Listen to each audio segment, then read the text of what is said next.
नमस्कार दोस्तों। अगर आप जिस संस्था में काम कर रहे हैं या उद्यमी हैं, अगर उसमें पैसे की जो गणित है उसको नहीं समझते, कॉर्पोरेट फाइनेंस के डायनेमिक्स को नहीं समझते, तो आप अपनी इनकम को नहीं बढ़ा सकते और आप अपने को फाइनेंशियली इंटेलिजेंट नहीं कर सकते। आखिरकार फाइनेंशियल इंटेलिजेंस का जो ये सबसे इंपॉर्टेंट पोर्शन है, कॉर्पोरेट फाइनेंस की समझ, वो क्या होती है? अगर आप इसको जानना चाहते हैं तो आज का वीडियो आपके लिए बहुत काम का साबित होगा। दोस्तों, मैं हूं रामचंद्र राय और आप देख रहे हैं प्रयास विकल्प, एक ऐसा चैनल जो आपके व्यक्तित्व को मजबूत बनाता है, इफेक्टिव बनाता है। पहले एपिसोड में मैंने आपसे चर्चा की कि फाइनेंशियल इंटेलिजेंस क्या होती है, इसके क्या क्या कंपोनेंट होते हैं, क्या उनके अंदर रिलेशनशिप है, इसको इंप्रूव कैसे कर सकते हैं। दूसरे एपिसोड में मैंने ये बताया आपको कि आपकी आमदनी और जो खर्च है उस पर टैक्स का प्रभाव क्या पड़ता है, या सेविंग पर भी उसका प्रभाव क्या पड़ता है। आज इस तीसरे एपिसोड में आपका मैं स्वागत करता हूं। इसमें मैं आपको बताऊंगा कि कॉर्पोरेट फाइनेंस क्या होता है, यानी संस्था में पैसे की गणित क्या होती है, इसका उद्देश्य क्या है, इसके क्या कंपोनेंट है, क्या क्या डिसीजंस लेने पड़ते हैं इसके अंदर, और अगर आप इसको जानेंगे तो कैसे आपको फायदा होगा, आप अपनी इनकम कैसे बढ़ा पाओगे और कैसे फाइनेंशियली फ्री हो पाओगे।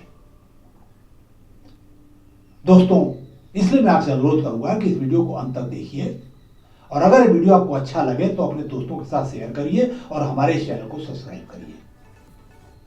दोस्तों, आइए अब हम लोग चर्चा शुरू करते हैं। पहला सवाल, व्हाट इज कॉर्पोरेट फाइनेंस, यानी किसी भी संस्था में पैसे की गणित क्या होती है। दोस्तों, कॉर्पोरेट फाइनेंस का मतलब यह है कि किसी भी संस्था को कितने पैसे की जरूरत है, किस पर्पस के लिए, वो पैसा कहां से लिया जाए, किस शर्त पे लिया जाए, उसको कैसे इस्तेमाल किया जाए ताकि संस्था अपने उद्देश्य को पूरा कर सके। यह कॉर्पोरेट फाइनेंस का बेसिक फील्ड है। अब दूसरा सवाल है, इसका ऑब्जेक्टिव क्या होता है। अब इस पर निर्भर करता है कि संस्था का नेचर क्या है। अगर न संस्था प्रॉफिट मोटिव से बनाई गई है, यानी कमर्शियल है, तो कॉर्पोरेट फाइनेंस का ऑब्जेक्टिव ये होता है कि जो भी इन्वेस्टर्स हैं उनके पैसे को मैक्सिमाइज किया जाए, ज्यादा से ज्यादा उनको प्रॉफिट दिया जाए, संस्था के नेटवर्क को ग्रो किया जाए, बढ़ाया जाए। और अगर संस्था नॉन प्रॉफिट है, यानी एनजीओ है, तो कास्ट ऑफ सर्विस को कम किया जाए ताकि जो भी डोनेशन का पैसा आ रहा है, जो आपको मिल रहा है, उसको कैसे बेस्ट यूज में ला सकें और लोगों को सर्विस दे सकें जिसके लिए वो एनजीओ बना है। ये तो हो गया इसका उद्देश्य। तीसरा जो इंपॉर्टेंट है कि इसमें क्या क्या एलिमेंट्स होते हैं, क्या क्या डिसीजन मेकिंग इन्वॉल्व होती है।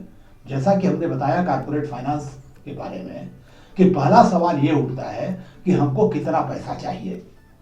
इसका मतलब कास्ट ऑफ प्रोजेक्ट आप एस्टिमेट करिए, कितना फिक्स असेट में लगेगा, कितना वर्किंग कैपिटल के लिए आपको चाहिए और किस किस के लिए कितना पैसा चाहिए। पहला तो आप ये डिसाइड करो, उसके बाद उस पैसे को मार्केट से उठाइए आप, और सबसे इंपॉर्टेंट डिसीजन ये होता है कि कितना आप इक्विटी लगाएंगे, यानी कितनी पूंजी डालेंगे उसके अंदर, और कितना लोन लेंगे लोगों से। तो डेट इक्विटी जो रेशियो है, यानी जो कर्ज और आपकी पूंजी का जो अनुपात है, वो क्या होना चाहिए। एक बहुत स्ट्रेटेजिक डिसीजन है, क्योंकि इसका लॉन्ग टर्म इंपैक्ट पड़ता है ट्रेडिंग ऑन इक्विटी की वजह से, जिसको हम डिटेल में बाद में कभी चर्चा करेंगे। फिलहाल ये समझ जाइए कि फाइनेंशियल स्ट्रक्चर डिसीजन बहुत इंपॉर्टेंट है। आपने पैसा आप ले लिया मार्केट से, अब उसका प्रॉपर इन्वेस्टमेंट करिए आप डिफरेंट टाइप के असेट्स में, जरूरत के मुताबिक, ताकि प्रोडक्टिविटी उनकी बनी रहे। आपने असेट बना लिया, सब कुछ कर लिया, अब ऑपरेट करना है उसको, तो ऑपरेटिंग जो होगी उसके जो रिजल्ट्स का आपको मॉनिटरिंग करनी पड़ेगी, स्ट्रिक्ट मॉनिटरिंग करनी पड़ेगी कि एसेट का यूटिलाइजेशन कितना हो पा रहा है, सेल्स कितना हो रही है, और उससे इसकी वजह से हमारे फाइनेंशियल्स कैसे जा रहे हैं, cost of unit, cost of production क्या आ रहा है, हमारा यूनिट कास्ट क्या आ रहा है, प्राइसिंग हमने क्या कर रखी है। तो इस सारी चीज़ों को आप डे टू डे मॉनिटर करेंगे, और सबसे बड़े बैंकिंग ट्रांजैक्शन को आप मॉनिटर करते हैं ये फाइनेंस मैन, और ये देखते हैं कैश फ्लो हमारा बना रहे ताकि हमारा बिजनेस साइकिल न टूटने पाए और कोई अपॉर्चुनिटी हमसे मिस ना करें। और चलते चलते आखिर में आप ये एस्टिमेट लगाते हो कि कितने का आपका साल का जो है प्रॉफिट हुआ आपको, रिटर्न ऑफ इन्वेस्टमेंट क्या है आपका, पीएल अकाउंट आप फ्रेम करते हो, बैलेंस शीट बनाते हो, और जिसको देखने से आप पता कर सकते हो कि फाइनेंशियल पोजीशन इंप्रूव कर रही है कि डिटोरिएट कर रही है। और इसमें एक और भी निर्णय आप लेते हो कि जो भी प्रॉफिट आपको हुआ है उसमें से कितना प्रॉफिट डिविडेंड के रूप में इन्वेस्टर्स को या इक्विटी होल्डर्स को बांटा जाए और कितना रिटेन कर लिया जाए री इन्वेस्टमेंट पर्पज के लिए। ये डिपेंड करेगा कि आपके जो इन्वेस्टर्स हैं वो क्या आपसे चाहते हैं, क्या एक्सपेक्टेशन है उनकी, वो ग्रोथ चाहते हैं या इनकम चाहते हैं। और दूसरी बात, आपके पास अपॉर्चुनिटी कितनी है उसको री इन्वेस्ट करने की, उसका रेट ऑफ रिटर्न क्या है इन कंपेरिजन टू मार्केट। तो ये सारा का सारा जो क्षेत्र है वो कॉर्पोरेट फाइनेंस के अंदर आता है।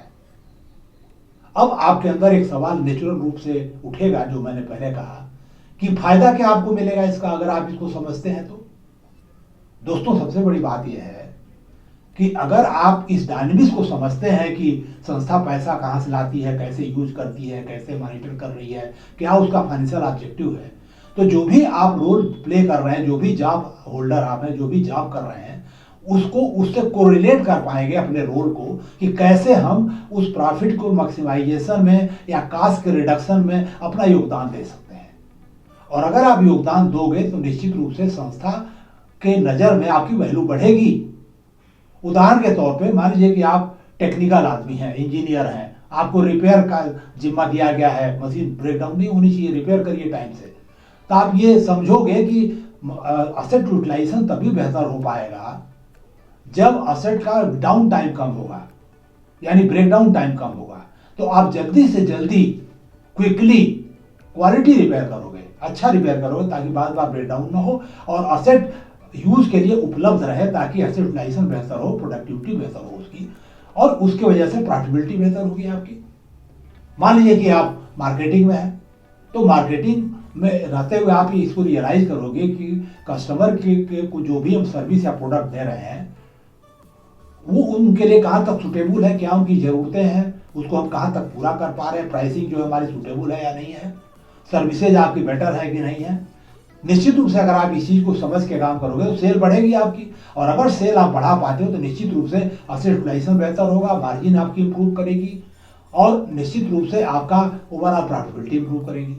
मान लीजिए कि आप एचआरडी फंक्शन आपके पास है, तो आपको ये महसूस होगा कि जो सेटिस्फाइड लेबर है या एम्प्लॉइज हैं या मोटिवेटेड एम्प्लॉइज हैं वो ज़्यादा प्रोडक्टिव होते हैं, ज़्यादा बेहतर रिजल्ट दे पाते हैं। और अगर प्रोडक्टिविटी उनकी बेहतर होगी तो निश्चित रूप से पर यूनिट जो मैन पावर कास्ट होगी वो कम होगी, इसका नतीजा होगा प्रॉफिटेबिलिटी बेहतर होगी और फाइनेंशियल ऑब्जेक्टिव आपका संस्था का अचीव होगा इजीली।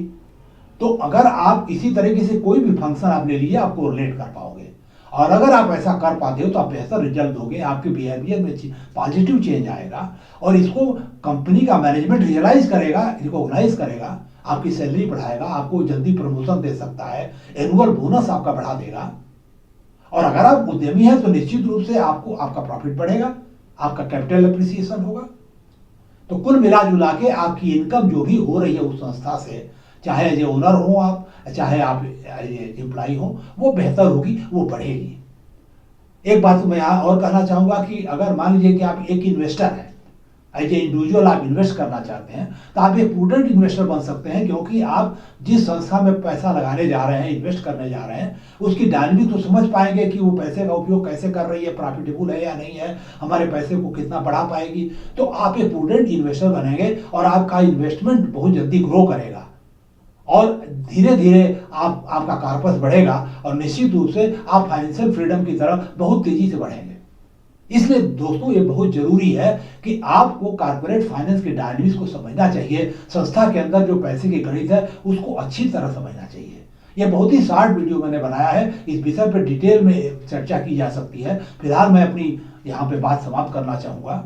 अगला वीडियो में जो लेके आने वाला हूँ फाइनेंशियल इंटेलिजेंस का जो तीसरा कंपोनेंट है, यानी पब्लिक फाइनेंस, यानी आप अपने आमदनी और इनकम और खर्चे को, यानी आमदनी और खर्चे को कैसे आप मैनेज करोगे, सेविंग को कैसे इंप्रूव कर पाओगे, कैसे री इन्वेस्ट करके उसको आप अपने वेल्थ को बढ़ा सकते हैं और फाइनेंशियल फ्रीडम प्राप्त कर सकते हैं। तब तक के लिए मैं आपसे विदा चाहूंगा, लेकिन चलते चलते आपसे जरूर निवेदन करूंगा कि अगर ये वीडियो अच्छा लगा हो तो इसको ज़्यादा से ज़्यादा लोगों में शेयर करिए और हमारे चैनल को सब्सक्राइब करिए। एक बात और, हमेशा कोशिश करिए कि अच्छा पढ़ें, सुने और देखें, ताकि आपकी पर्सनालिटी बेहतर हो, आप बेहतर हो और सफलता का चांस बेहतर हो। दोस्तों, अगले वीडियो तक के लिए आपसे विदा चाहूंगा। अपना ख्याल रखिए, हेल्दी रहिए, खुश रहिए और दिन प्रतिदिन अपने को इंप्रूव करते रहिए। हमें सुनने के लिए बहुत बहुत धन्यवाद।